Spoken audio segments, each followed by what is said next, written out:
Wabarakatuh. Alhamdulillahi rabbil alamin. Wassalatu wassalamu ala ashrafil anbiya'i wal mursalin Nabiyyina Muhammadin qaidu ghuril muhajjalin wa ala alihi wa sahbihi ajma'in wa ba'd. Allahumma 'allimna ma yanfa'una wanfa'na bima 'allamtana wa zidna ilma. Allahumma inna nas'aluka ilman nafi'a wa rizqan tayyiba wa amalan mutaqabbala. Ya muallima Adam 'allimna wa ya mufahhima Sulaiman fahimna.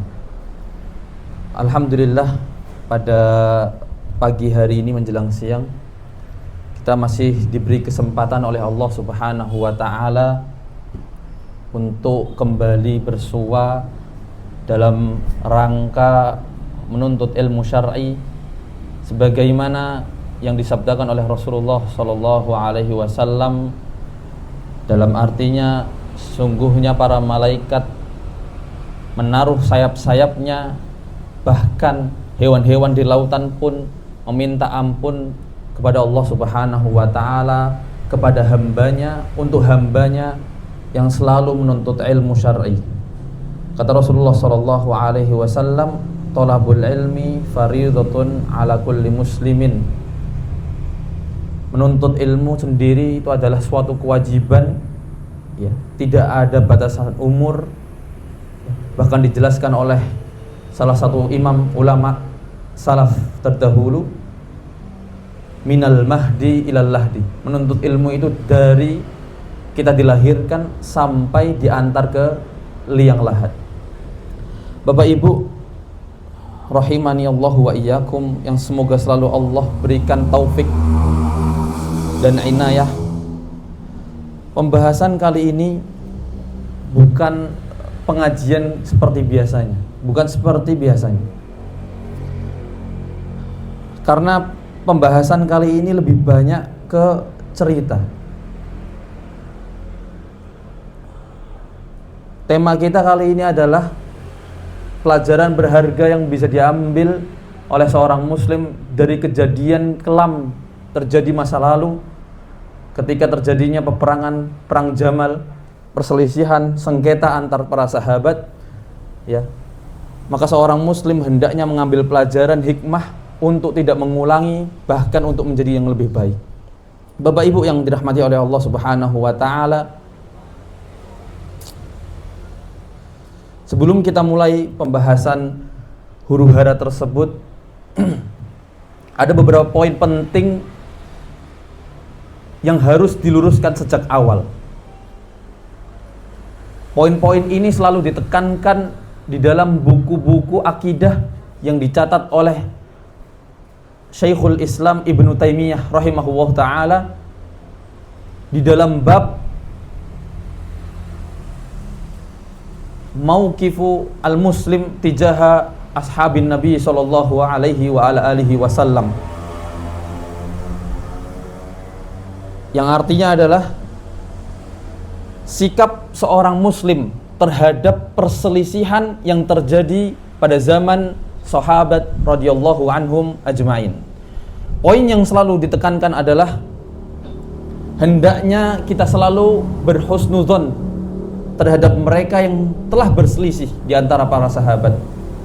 Yang telah kita tahu ada sahabat Aisyah radhiyallahu anha, istri Nabi yang paling Nabi cintai, berselisih dengan sepupu bahkan anak paman yang selalu bersama Nabi sallallahu alaihi wasallam, yaitu sahabat Ali radhiyallahu taala anhu. Kemudian perselisihan antara Bani Umayyah yang dipimpin oleh Muawiyah bin Abi Sufyan, sepupu dari menantu Nabi sallallahu alaihi wasallam Utsman bin Affan. Bahkan terjadi peperangan dengan sahabat yang mulia Ali bin Abi Thalib. Poin yang pertama adalah kita selalu berhusnudzon terhadap mereka. Ya, kalau dalam bahasa hukum kita asas praduga tak bersalah. Nah, kita selalu berhusnudzon, mungkin mereka seperti ini, mungkin mereka seperti itu. Selalu tasamuh apa yang terjadi terhadap mereka semua. Poin yang kedua adalah yang perlu kita ingat bahwasannya amal ibadah yang dilakukan oleh generasi setelah sahabat tidak akan mampu menyaingi amalan sepele para sahabat.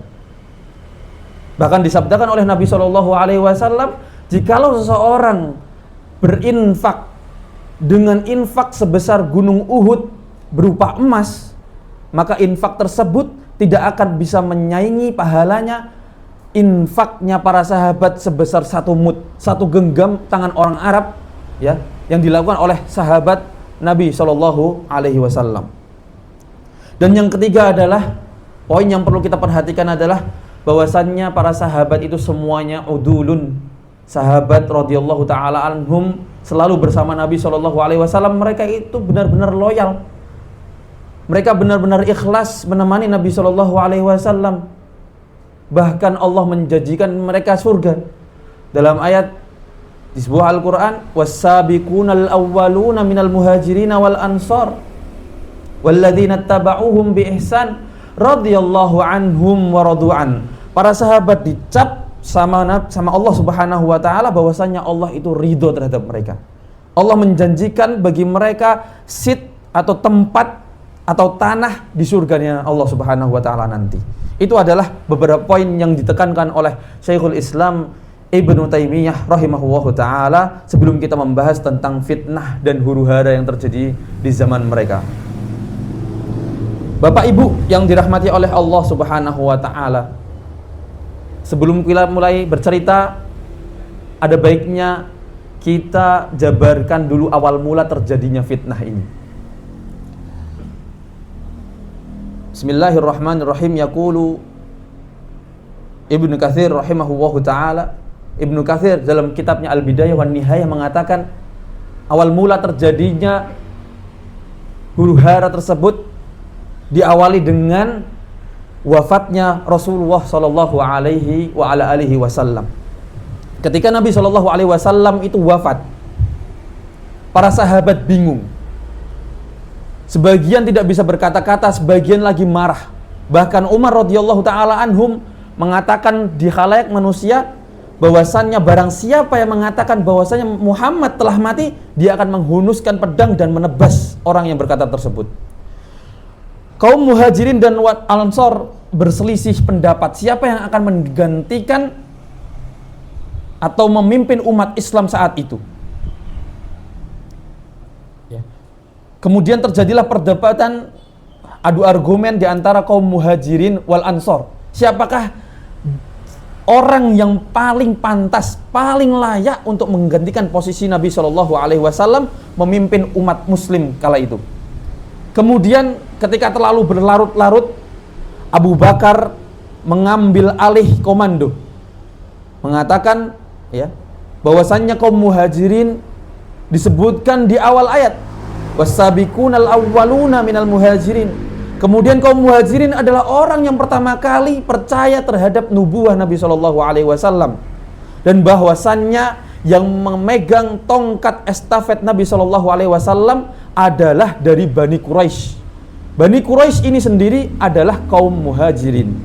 Maka ketika itu para sahabat mulai menunjukkan rasa respect mereka, percaya bahwasannya sahabat yang paling layak ketika itu adalah Abu Bakar As-Siddiq radhiyallahu taala anhu wa ardhah. Kemudian lanjutan ceritanya adalah Abu Bakar As-Siddiq Allah wafatkan di Madinah. Tongkat estafet selanjutnya dipegang oleh sahabat Umar bin Khattab radhiyallahu taala anhu.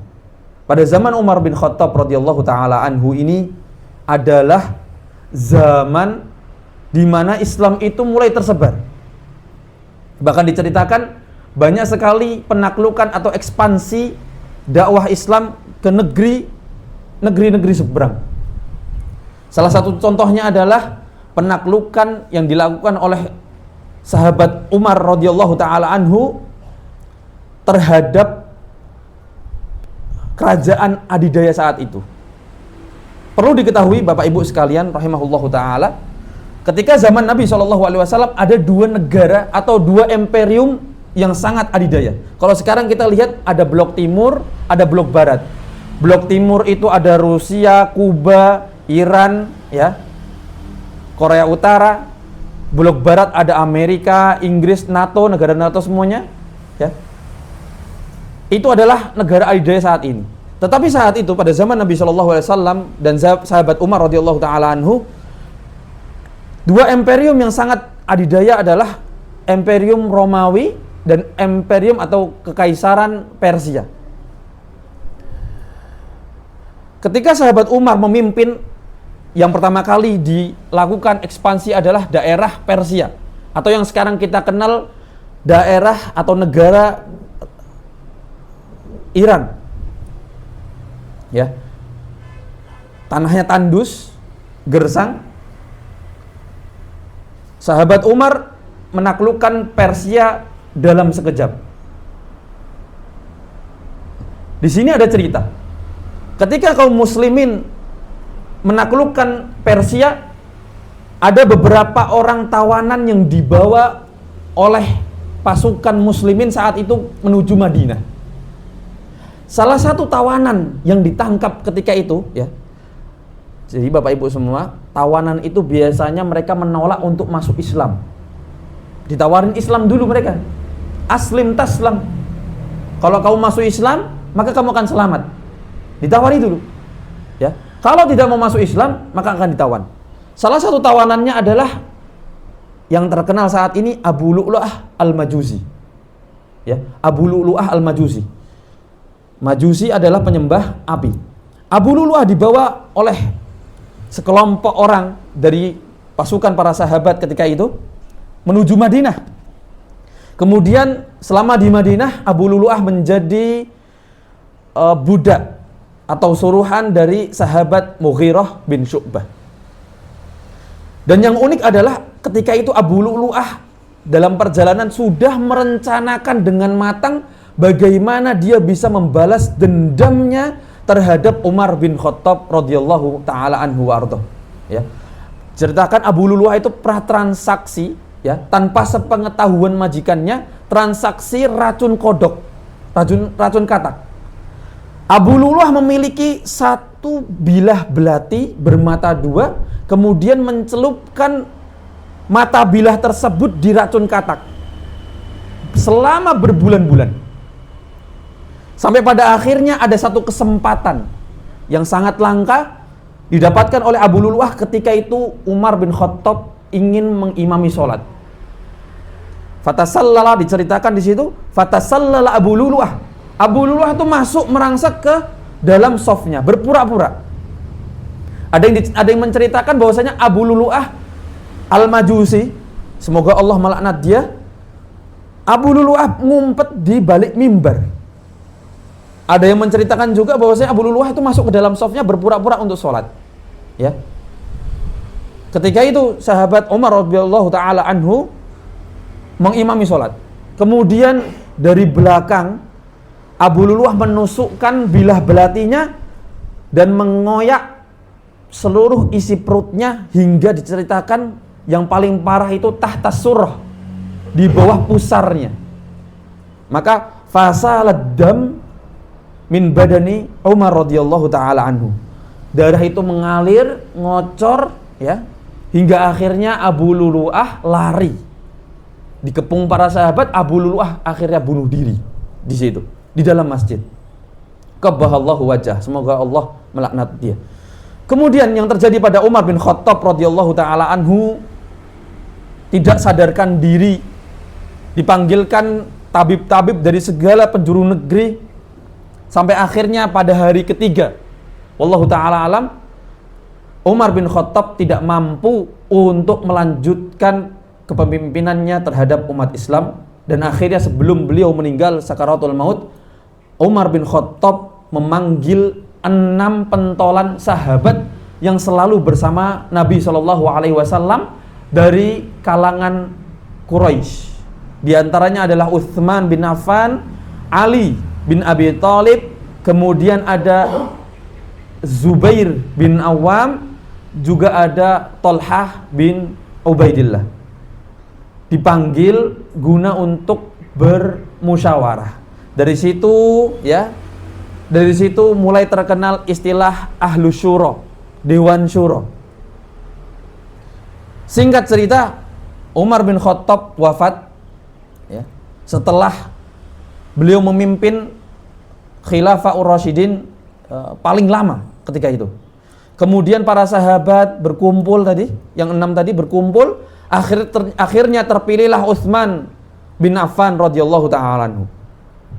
Bapak Ibu yang dirahmati oleh Allah Subhanahu wa taala, pada zamannya Utsman sendiri aslinya masyarakat muslim dari segala penjuru sangatlah makmur, tentram ya.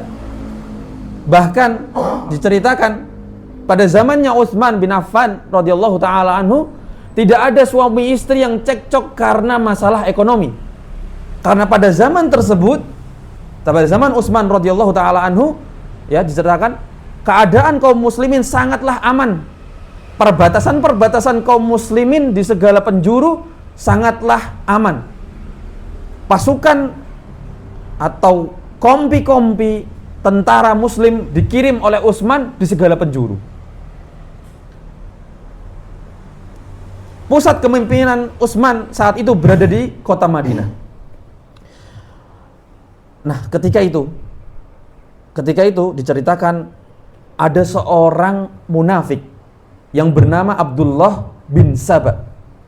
Abdullah bin Saba ini aslinya adalah orang Yahudi. Ya. Abdullah bin Saba ini aslinya orang Yahudi. Tapi karena kepemimpinan Utsman ini sangat-sangat mengerikan, akhirnya Abdullah bin Saba tidak berani menampakkan sifat Yahudinya. Dan diceritakan ketika itu Abdullah bin Saba ya, itu diusir dari tempat rumahnya karena menyebarkan fitnah-fitnah tentang Abu Bakar dan Umar. Ya, Abdullah bin Saba tinggal ketika itu di daerah Syam. Bapak Ibu semua, kalau Bapak Ibu tahu sekarang, daerah Syam itu meliputi 4 negara. Yang pertama Palestina, ya sekarang, ya Palestina yang sekarang itu masuk negara Syam. Kalau kita sering mendengar bahwasanya negeri Syam itu adalah negeri yang diberkahi, ya Palestina adalah negeri yang diberkahi. Kemudian negara yang kedua adalah Yordania. Negara Yordania ini adalah masuk dalam liput negeri Syam. Kemudian yang ketiga negara Lebanon, ya. Sekarang orang-orang Lebanon itu mayoritas Syiah Imamiyah, ya. Di sana ada kelompok separatis yang namanya Hizbullah, ya. Kemudian yang keempat adalah Suriah, ya. Negara Suriah yang barusan merdeka dari genggaman Bashar al-Assad, ya. Itu masuk dalam liput negeri Syam.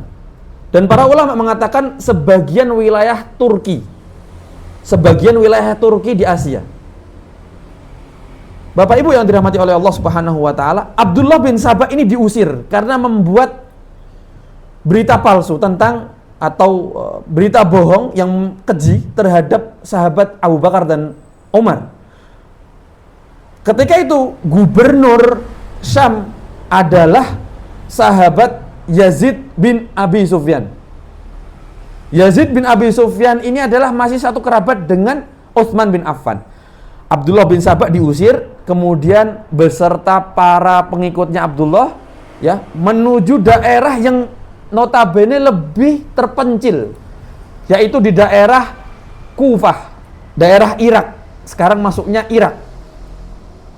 Di sana Abdullah bin Saba mulai membuat majelis-majelis, membuat kelompok atau sekarang dinamakan ormas, ya.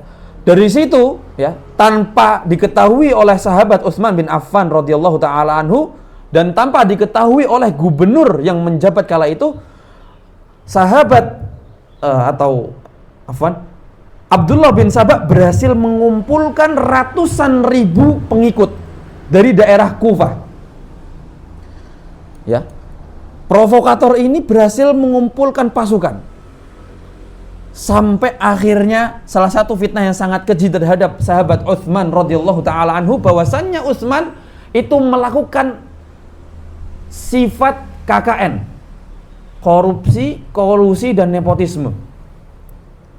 Salah satu contohnya adalah fitnah Abdullah bin Sabah adalah bahwasanya Muawiyah bin Abi Sufyan diangkat menjadi gubernur Syam itu adalah hasil rekomendasi Utsman bin Affan. Ya. Mengangkat saudara-saudaranya ya yang tidak kompeten di pemerintahan Khalifah Utsman. Kemudian Utsman ini dituduh korupsi, bahkan zalim terhadap tanah-tanah kaum muslimin.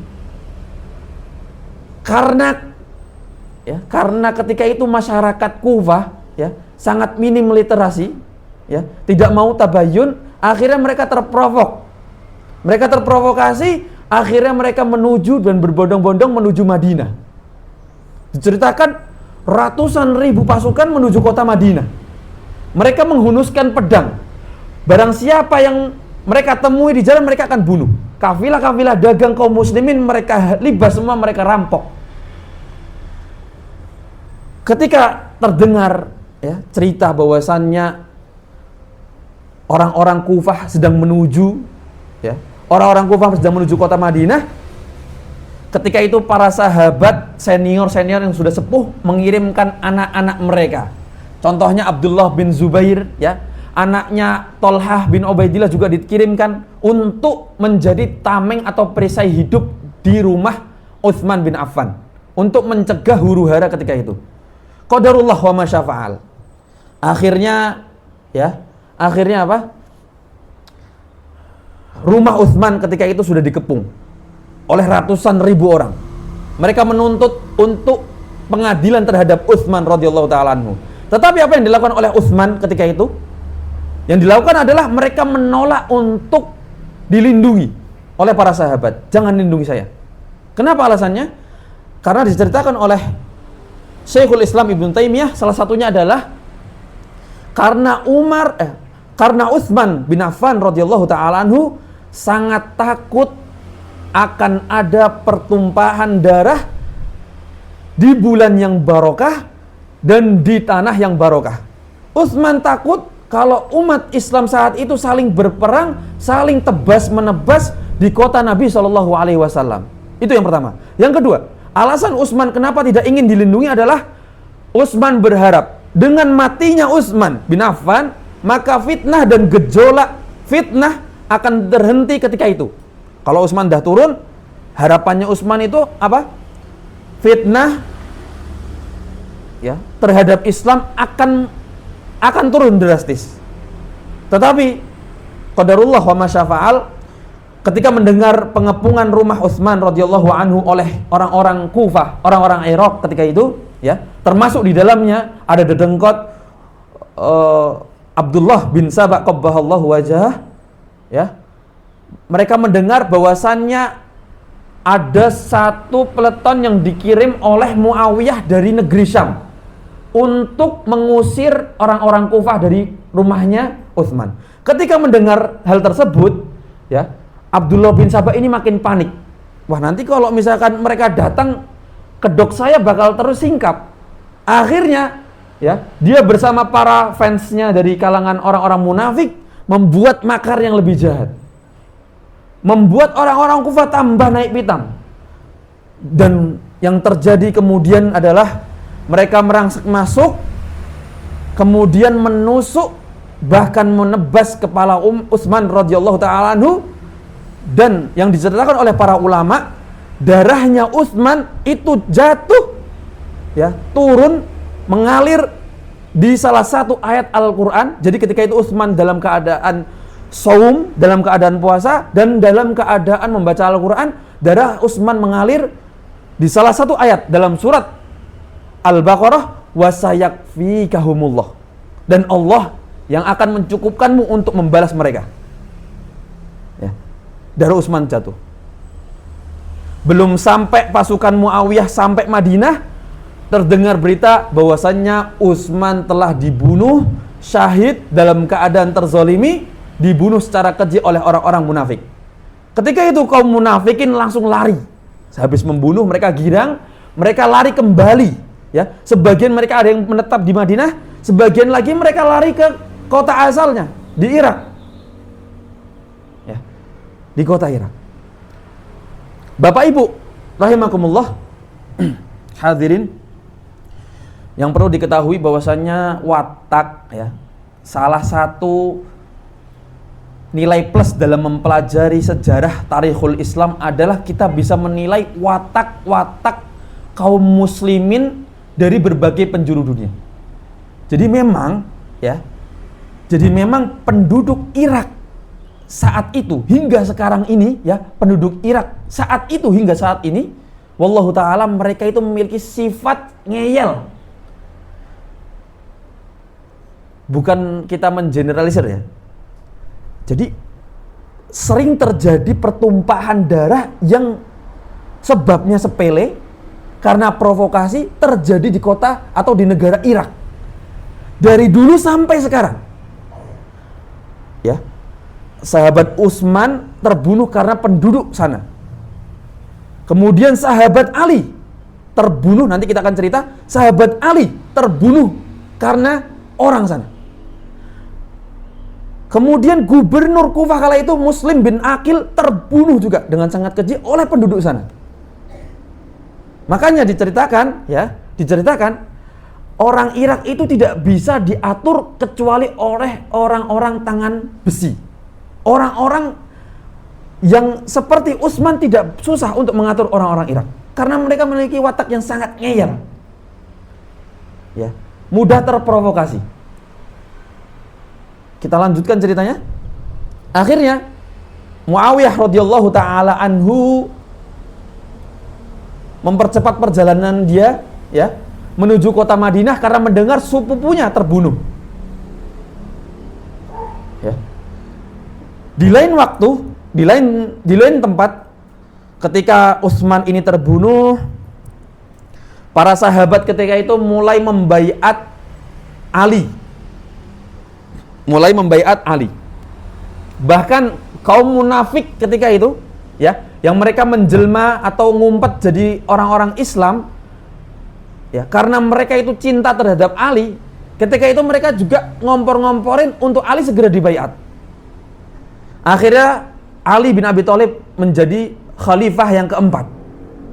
Dan khalifah yang keempat ini adalah khalifah terakhir yang diceritakan oleh Nabi SAW, bahwasannya setelah hidupnya Nabi SAW akan ada 30 tahun, ya, akan ada 30 tahun itu sebagai khalifah, maka dinamakan Khulafa Ar-Rasyidin. Khulafa Ar-Rasyidin.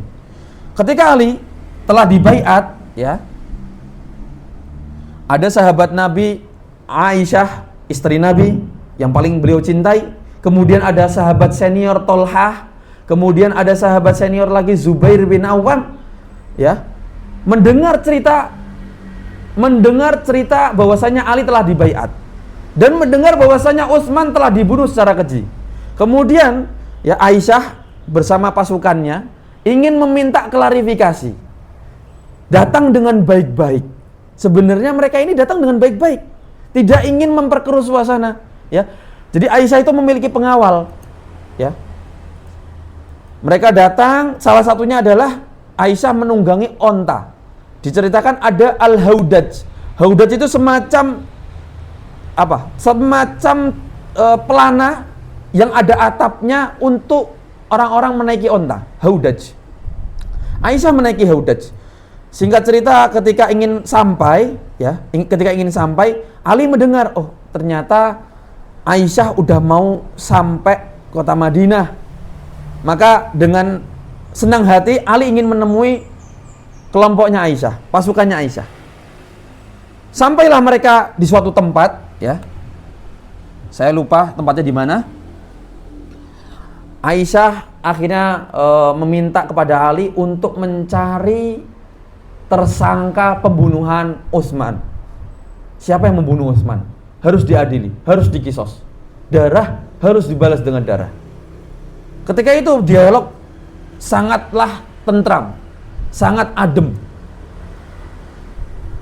Nah, yang perlu kita ketahui bahwasanya Abdullah bin Sabah ini masih masuk dalam pasukan orang-orang Kufah, ya. Pasukan separatis, ya, yang masuk merangsak pura-pura Islam, masuk ke dalam pasukan Ali. Mereka mendengar, oh ternyata ada islah di sini. Mereka tidak suka, takut tersingkap bobroknya mereka. Akhirnya apa yang terjadi? Ketika malam tiba, kaum Abdullah bin Sabah ini, mereka berunding untuk membagi dua. Kalian kelompok A masuk ke kelompoknya Aisyah, saya kelompok B masuk ke dalam kelompoknya Ali. Kita lempar panah api ke tenda-tendanya, kita serang. Kita buat skenario seolah-olah kita saling serang. Akhirnya mereka deal. Mereka membagi pasukan mereka menjadi dua, dan akhirnya ketika malam tiba, pasukan, ya, dari kelompok Aisyah memanah dengan panah api menuju tendanya Ali bin Abi Thalib. Maka tidak tinggal diam, ya. Saling serang, saling balas, ya. Banyak orang yang terbunuh. Nah, ketika itu, ini yang sangat menarik, ketika itu, ya, sahabat yang sangat mulia Thalhah bin Ubaidillah terbunuh ketika perang Jamal. Ya, perang ini dinamakan perang Jamal karena ketika itu ibunda Aisyah radhiyallahu taala anhu menaiki haudaj di atas Jamal, menaiki pelana yang ada atapnya di atas Jamal, di atas onta. Thalhah meninggal karena terbunuh. Kemudian ada Zubair di kelompoknya Aisyah. Zubair bin Awam ini sadar, oh ternyata ini cuman gimmick. Ya, ini seolah-olah ada dalang di balik ini. Karena Zubair bin Awam sadar, Zubair ngabarin ke Aisyah, wahai Aisyah, bahwasanya perang ini telah direncanakan oleh orang-orang munafikin. Ya, ketika itu Aisyah minta untuk berhenti. Peperangan agak reda. Kemudian Zubair ini menunggangi kuda. Zubair lari. Kenapa? Karena Zubair tidak ingin membunuh sesama muslim. Tapi di tengah jalan, orang-orangnya Abdullah bin Sabah menebas kepala Zubair bin Awam.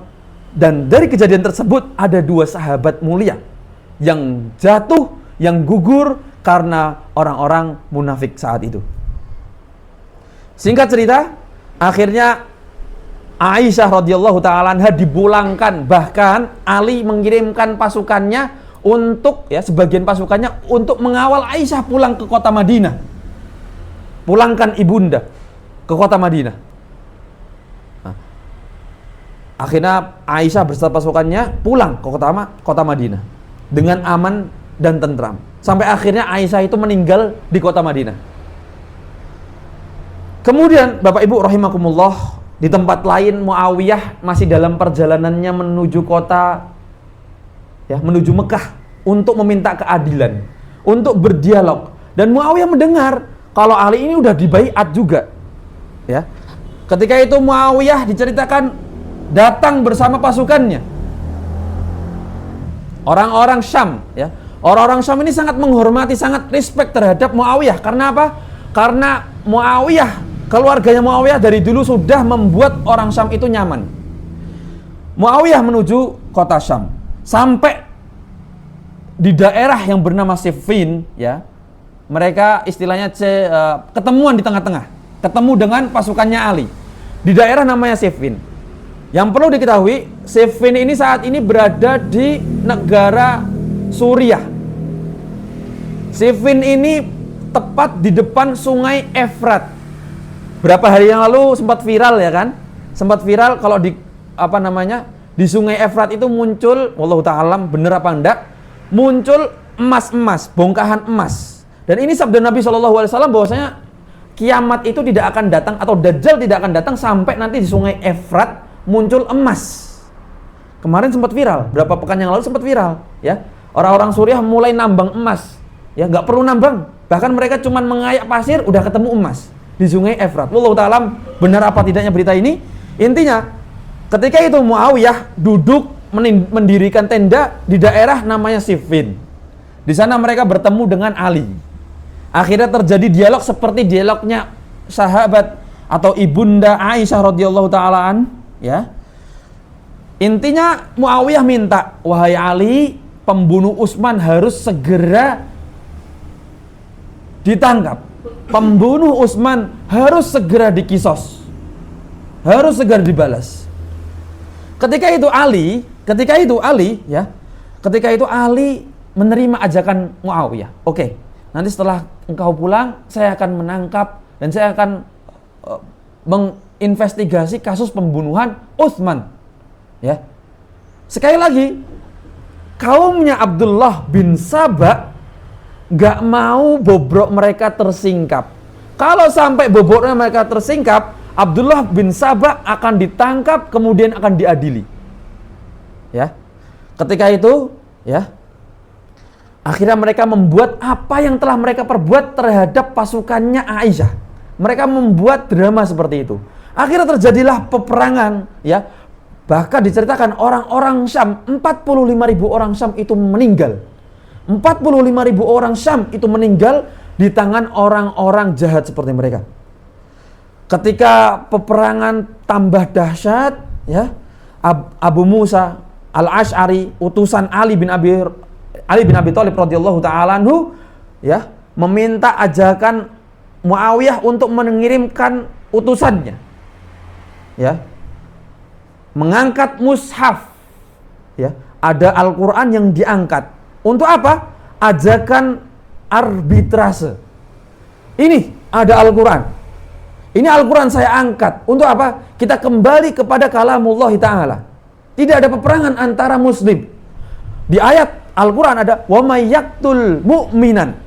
Barang siapa yang membunuh seorang muslim, mukmin, muta'ammidan, orangnya secara sengaja membunuh, secara sukarela membunuh, fajazauhu jahannam, maka balasannya orang yang membunuh tersebut mendapatkan neraka jahannam, khalidan fiha, dikasih neraka kekal, wa ghadiballahu alaihi, dan Allah bahkan murka terhadap orang mukmin yang saling membunuh. Ini ada Al-Quran, kita berdamai dengan cara Al-Quran, ya. Ada arbitrase, ada pengadilan, ya. Ketika itu ajakan untuk tahkim atau untuk pengadilan tersebut diterima oleh pasukan Ali radhiyallahu taala anhu. Bapak Ibu yang dirahmati oleh Allah Subhanahu wa taala, ketika pengadilan ini diterima oleh Ali radhiyallahu taala anhu, ada satu pasukan, ya, ada satu pasukan yang tidak terima. Pasukan tersebut yang akhirnya kita kenal sebagai pasukan Khawarij. Khawarij itu dari kata khuruj, artinya keluar.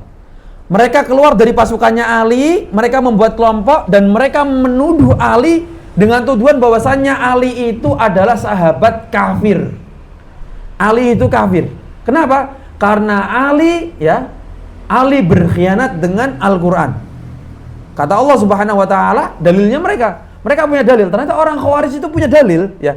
Kata Allah Subhanahu wa taala yang mereka kutip ayat Al-Qur'annya adalah wa man lam yahkum, dan barang siapa yang tidak berhukum bima anzalallah, dengan hukum selain Allah, faulaika humul kafirun. Mereka adalah orang-orang kafir. Mereka menganggap Ali itu orang-orang kafir. Pasukannya Ali, kelompok-kelompok yang di belakangnya Ali adalah orang-orang kafir. Nah, akhirnya dari Khawarij ini, ya, terkenal sampai sekarang istilah Khawarij, pasukan orang. Dan pasukan Khawarij ini terkenal dengan ahli ibadahnya, ya. Orang Khawarij ini bukan sembarang orang-orang muslim. Mereka sangat suka puasa, bahkan diceritakan mereka itu sujud bisa berjam-jam. Tapi mereka tetaplah Khawarij. Singkat cerita, ketika tahkim selesai, Bapak Ibu semua, ketika tahkim atau pengadilan ini selesai, ya, Muawiyah akhirnya mau membaiat Ali ketika itu. Mau membaiat Ali, mengakui bahwasanya Ali itu khalifah. Muawiyah kembali ke Syam, Ali kembali ke Kufah di Irak. Mereka kembali ke tugas masing-masing. Saat itu, qadarullah wa masyafa'al, ketika sholat subuh, Ali membangunkan kaum muslimin untuk sholat subuh berjamaah. Secara mengejutkan ada satu orang Khawarij yang bernama Abdullah bin Muljim. Abdullah bin Muljim ini nusuk nikam dari belakang sahabat Ali radhiyallahu taala anhu ketika ingin sholat subuh. Jadi ini yang kita ceritakan tadi, orang Kufah sendiri, di tangan orang Kufah sendiri ya, sahabat Ali radhiyallahu taala anhu wafat secara mengenaskan. Wafat secara mengenaskan di tangan mereka. Kemudian lanjutannya adalah diceritakan setelah di kitab Al-Bidayah wan Nihayah karya Imam Ibnu Katsir rahimahullahu taala, ketika wafatnya Ali ya, selesai sudah masa khalifah yang diceritakan oleh Nabi SAW. Jadi khalifah ur-rasyidin, khulafa ur-rasyidin itu hanya 4. Yang pertama Abu Bakar, yang kedua Umar, yang ketiga Utsman, yang keempat adalah Ali. Selesai itu, maka sistem pemerintahan muslim yaitu bukan khalifah. Mereka adalah sistemnya kerajaan. Ketika itu Ali meninggal, maka orang-orang Kufah langsung membaiat anaknya, Hasan. Ali memiliki 2 anak, Hasan dan Husain. Hasan ini yang paling tua, ya. Hasan dan Husain. Nah, ini yang menarik. Ketika Hasan dibaiat, Hasan udah meminta, jangan baiat saya. Ya, jangan baiat saya. Ya. Tetapi apa yang terjadi? Ada satu sahabat, saya lupa namanya. Dia mengambil hatinya Hasan. Wahai Hasan, ya Hasan bin Ali, wahai Ibn Ali, sesungguhnya aku mendengar kakekmu mengatakan, di tangan anakku ini, maksudnya Hasan, sambil memegang Hasan ketika itu Hasan berada di pangkuan Nabi SAW. Sesungguhnya dengan anakku ini 2 kelompok besar kaum muslimin yang sedang bertikai kala itu, mereka saling berdamai, mereka saling bermaaf-maafan, mereka saling islah bainan nas, ya, mereka islah antara mereka berdua, ya.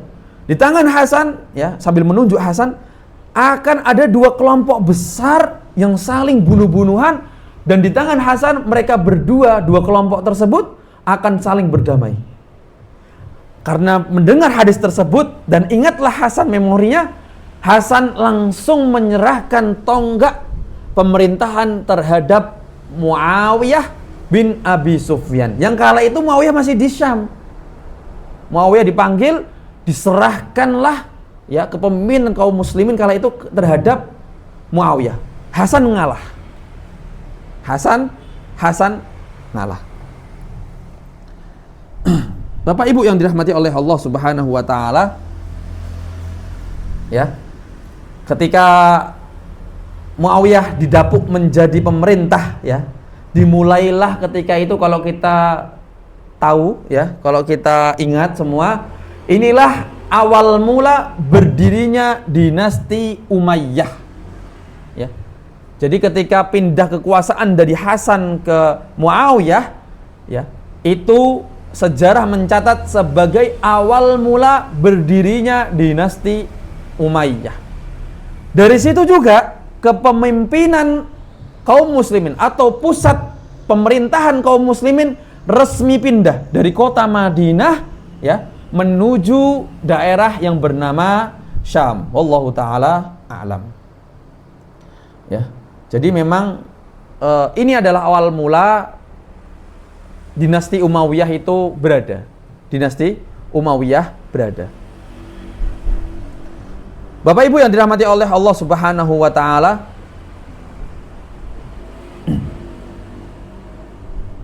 Bapak Ibu yang dirahmati Allah Subhanahu wa taala, yang terakhir yang perlu kita ingat-ingat adalah suatu tragedi, suatu peristiwa yang sangat memilukan, yang sangat membuat hati tersayat, ya.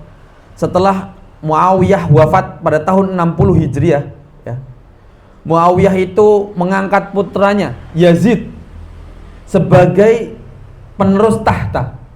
Sahabat Muawiyah meninggal, mengangkat putranya yang bernama Yazid bin Muawiyah sebagai penerus tahta di negeri Syam, memimpin kaum muslimin dari segala penjuru dunia. Ketika mendengar hal tersebut, orang-orang, sekali lagi, orang-orang Kufah mulai berulah lagi, ya. orang-orang Kufah ini mulai berulah. Ketika itu sahabat Husain, ya, adiknya Hasan itu berada di kota Madinah. Sahabat Husain berada di kota Madinah. Dikirimkan surat oleh orang-orang Kufah. Orang-orang Kufah ini selalu membuat kerusuhan. Mengirimkan surat, wahai Husain ibnata Ali, ibna Ali, datanglah ke Kufah, datanglah ke Irak. Niscaya kami akan membaiatmu menjadi khalifah.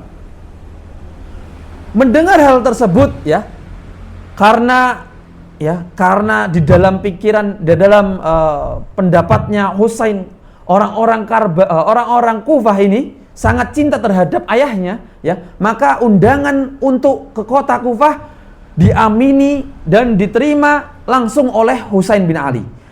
Mereka tidak mendengar, ya, mereka tidak mendengar bahwasannya Ali itu justru dibunuh di tangan orang-orang Kufah. Akhirnya Ali, ya, meminta pendapat untuk pergi ke kota Kufah. Di perjalanan ketika itu, ya, Yazid bin Muawiyah mendengar bahwasanya rombongannya, kita anggap bukan pasukan, karena rombongannya Husain ini sangatlah sedikit, banyak wanita di situ. Rombongannya Husain bin Ali itu ingin menuju kota Kufah. Maka Yazid memerintahkan Yazid memerintahkan pasukannya di bawah pimpinan Ubaidullah, ya, Ubaidullah, untuk menyambut Ali, Lagi dan lagi, ketika orang-orangnya Husain tadi sampai di daerah yang bernama Karbala, mereka telah disambut oleh kelompoknya Ubaidullah, utusan Yazid bin Muawiyah. Di sana kaum Kufah, orang-orang Kufah membuat drama lagi, seperti dramanya yang terjadi terhadap Aisyah dan Ali, Muawiyah dan Ali. Mereka membuat sekali lagi drama, memprovokasi. Akhirnya terjadi pembantaian. Kita anggap ini bukan pertempuran, karena sangat timpang jumlahnya. Rombongan Husain ini banyakkan wanita, ya, sedangkan kelompoknya Ubaidullah banyak pejuang-pejuang tangguh, laki-laki. Terjadilah pembantaian di situ. Hingga yang terjadi diceritakan, kepala daripada Husain bin Ali radhiyallahu ta'ala anhu dipenggal. Kemudian dibawa oleh Ubaidullah, semoga Allah melaknat dia. Kepalanya dipenggal, kemudian dibawa. Diceritakan juga ditusuk-tusuk wajahnya dengan belati, ya, dengan belati. Dari situ, ya, dari cerita tersebut, maka, ya, sampai terjadi sekarang, sampai zaman ini orang-orang Syiah memperingati peristiwa pembantaian kelompok atau rombongannya Husain dengan peringatan Karbala setiap Asyura. Jadi setiap Muharram, orang-orang khususnya, ya, negeri Persia tadi, orang-orang Irak, orang-orang Iran, ya, mereka memperingati peristiwa tersebut menjadi peristiwa Karbala, peristiwa Asyura, ya. Mereka nangis-nangis, mereka mengambil belati yang dicantolkan di rantai, kemudian mereka menyabetkan ke punggung mereka sambil berteriak, ya Mahdi, ya Mahdi, ya Husaini, wahai Husain, wahai Husain, ya. Dan akhirnya peristiwa tersebut terkenang sebagai salah satu peristiwa terkelam dalam sejarah umat Islam. Wallahu ta'ala alam. Bapak Ibu yang dirahmati oleh Allah Subhanahu wa ta'ala, dari kejadian di atas bisa kita simpulkan bersama, ya. Intinya dari pokok kejadian di atas, ada pelajaran berharga yang sewajibnya atau selayaknya bagi seorang muslim untuk selalu mengambil ibrah, tidak mengulangi.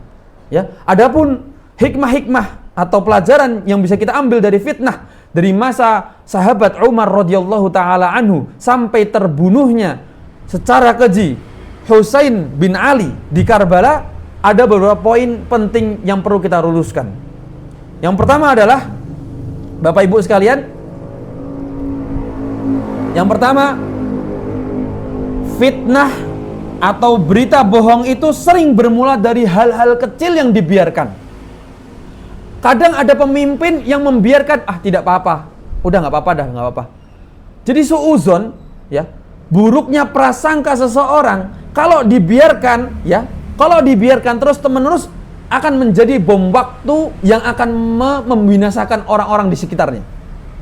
Jadi fitnah ini kalau nggak langsung diluruskan, nggak langsung diklarifikasi, maka akan menjadi senjata makan tuan. Ya. Kata Allah Subhanahu wa taala dalam Al-Qur'an, "Wattaqu fitnatan la tusibannal ladzina dzalamu minkum khassah." Dan takutlah kalian wahai umat muslim akan fitnah yang tidak hanya menimpa orang-orang yang zalim. Ya. Jadi fitnah ini bukan hanya ditimpa oleh orang-orang, bukan hanya menimpa orang-orang yang zalim, ya.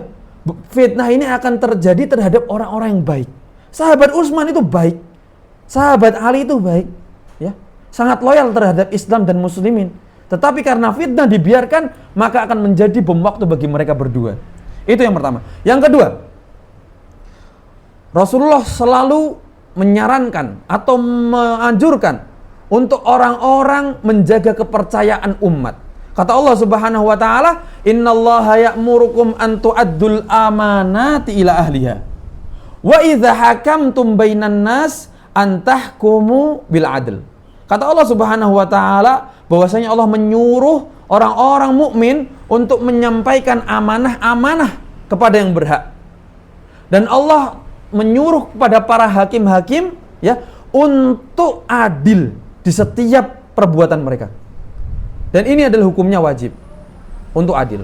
Maka diceritakan, maka nggak heran kalau ada hadis yang mengatakan bahwasannya 3 dari 2 hakim yang masuk surga itu hanya 1. Karena sifat adil, ya, amanah, adil dan amanah ini sangat susah. Adil dan amanah itu sangat susah. Bahkan orang-orang terdahulu sebelum kita, mereka telah melalui fitnah tersebut. Bapak Ibu yang dirahmati oleh Allah, poin selanjutnya adalah setiap permasalahan hendaknya harus diselesaikan secara musyawarah. Wa amruhum syura bainahum.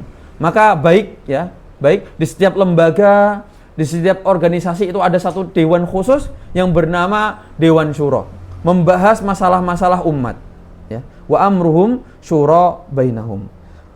Bapak Ibu yang dirahmati oleh Allah Subhanahu wa taala,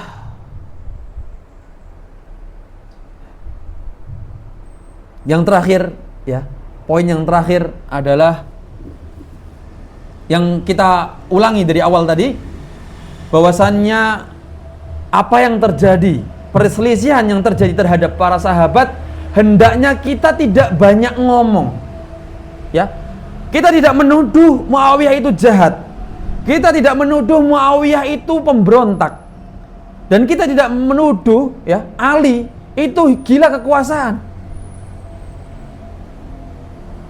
Cukuplah sejarah yang mencatat, kita tidak perlu berkomentar, ya.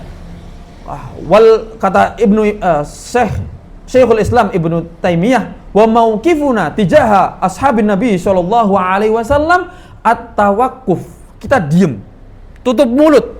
Amma syajara bainahum, apa yang terjadi di sengketa mereka, ya. Bahkan di akhir kalimat Imam Ibnu Taimiyah, Syekhul Islam Ibnu Taimiyah mengatakan, ya, Muawiyah datang, ya, Muawiyah datang atau mendatangi Ali radhiyallahu taala anhu itu bukan untuk memberontak, tapi itu adalah murni ijtihad, ya, ijtihad Muawiyah, ya. Muawiyah punya, karena Muawiyah itu orang pintar, ya, karena Muawiyah itu orang pintar, Muawiyah punya pemikiran, ya, kalau pembunuh Utsman itu nggak selesai, nggak diadili langsung, maka akan banyak sekali pemimpin-pemimpin yang akan dibunuh, semisal. Dan itu terjadi ternyata. Dan itu terjadi. Makanya para sahabat yang mereka berselisih itu adalah murni ijtihad. Kalau ijtihad mereka salah, ya, maka kata Rasulullah, wal mujtahid idza asaba, jika mereka itu benar, falahu ajrani, ya. Seorang mujtahid yang mereka ijtihadnya itu benar, maka akan mendapatkan 2 pahala. Wal mujtahid idza akhta'a, orang mujtahid yang telah salah mengambil pilihan, ya, seperti yang dilakukan oleh Muawiyah, salah ngambil pilihan, ternyata pilihannya salah, ya, falahu ajrun wahid, Muawiyah itu dapat pahala 1. Yang terakhir adalah bahwasannya infak kita tidak bisa menyamai ya apa perbuatan mereka walaupun sepele. Para sahabat melakukan hal sepele tidak akan bisa kita samai walaupun infak kita sebesar emas, sebesar gunung Uhud. Wallahu taala a'lam. Wa sallallahu wa baraka ala abdika wa rasulika Muhammadin wa ala alihi wa sahbihi ajma'in. Nakhtatim bi du'a kafaratul majlis.